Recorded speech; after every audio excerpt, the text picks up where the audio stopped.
Gender is not an easy conversation to have. It makes people uncomfortable, sometimes even irritable.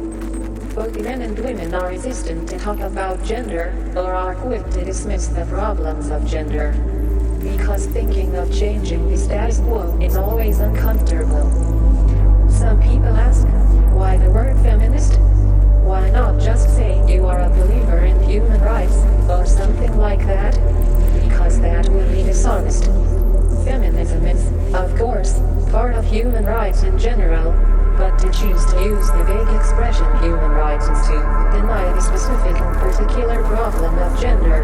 It would be a way of pretending that it was not women who have, for centuries, been excluded. It would be a way of denying that the problem of gender targets women.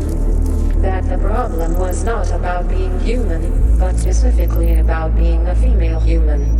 For centuries, the world divided human beings into two groups and then proceeded to exclude and oppress one group.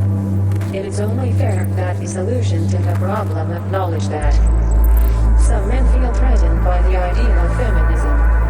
This comes, I think, from the insecurity triggered by how boys are brought up, how their sense of self-worth is diminished if they are not naturally in charge as men. We define masculinity in a very narrow way. Masculinity is a hard, small cage, and we put boys inside this cage. What if both boys and girls were raised not to link masculinity and money?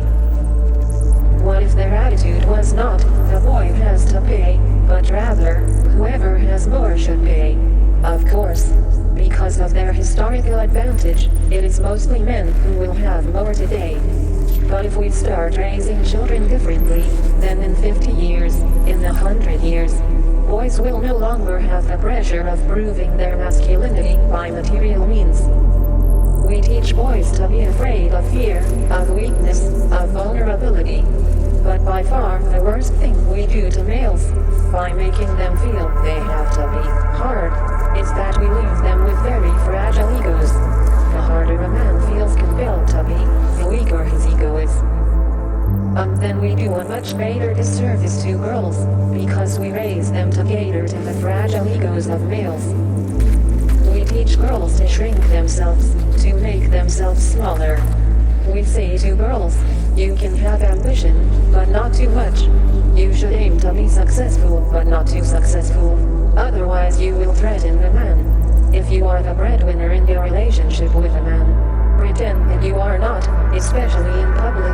Otherwise you will emasculate him.